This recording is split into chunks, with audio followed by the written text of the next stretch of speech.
My family drama experiences can be summed up in two words: my mother. Here's one story. My mother was a single mom, had various boyfriends hanging around, drug addict, alcoholic, all that exciting stuff. When I was 13, we were living in a room in this house way out in the desert. I'm not sure why, but for some reason we had to leave the place we lived in prior. So my mom rented us this room to share, with most of our stuff in storage. I didn't know the man we lived with. My mom pretty much just came up to me one day and said, "We're moving," and that was that. Anyway, after we had been there about a week or so, I was home one day and my mom was laying on the couch in our room, and she seemed to be slipping in and out of consciousness. I kept trying to wake her up, but she was completely out of it, so I went to go call an ambulance. We didn't have a phone in our room, so I went to the living room to use the phone. Mike was on the phone, so I asked if I could use the phone. There was an emergency. My mom was sick and I need to call an ambulance. He ignored me at first and then got annoyed with me. Wouldn't let me use the phone. So I took off on foot down to the nearest grocery store, probably the equivalent of several city blocks, and used the pay phone. By this time I was so panicked that I couldn't even remember the address, so I called a friend of my mom's and she said she would call an ambulance. She said to stay there and wait and she would pick me up. By the time she came to pick me up, the ambulance had already come to take my mom to the hospital. I went with her to her house, thinking that once my mom got out of the hospital, she would come and get me. Well, she didn't. She left the hospital against medical advice and did not contact her friend.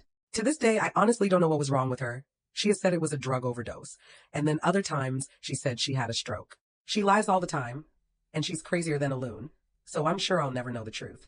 After a couple of weeks, with still no word from my mom's friend told me that I could no longer stay with her. I had to find another place to live. I called my sister to see if I could stay with her, but her friend's mom said no. She already had 2 kids, and plus my sister, so she had no room for me. My sister contacted my aunt and uncle, who I hadn't spoken to in probably a year or more. They agreed to let me stay with them. I moved in with them with nothing but the clothes I was wearing, plus 1 duffel bag of things. A few clothes, some cassette tapes, stuff like that. After staying with them for a few days, they offered to adopt me, and I agreed since I didn't really know what else to do. Finally, after about a month, my mother surfaced. I sat in my cousin's room and waited to find out where I would be living next. I could hear my mother and my uncle yelling at each other, and eventually my mom came into the room and started telling me to pack my shit and get in the car. We were leaving. My uncle came after her, yelling, and I just sort of freaked. I ran out into the backyard to get away from them. I told my mother that I wanted to stay there, and when she had a job and a new place to live, I would come live with her. In my 13-year-old, emotional freaked out state, that seemed like the most logical solution. This sparked much dramatics. My mother accusing me of abandoning her, saying things like, "I've never been good enough for you," etc., etc., basically acting like she was the victim, and I was a horrible person for abandoning her in her time of need. Finally, she gave me an ultimatum. Either go with her now, or never see her again. I chose to stay. I really figured she was bluffing. Eventually she left, and I didn't hear from her for a really long time. I started thinking that perhaps she was serious, and that I would never see her again. Then I got a letter from her when I was about 15 years old.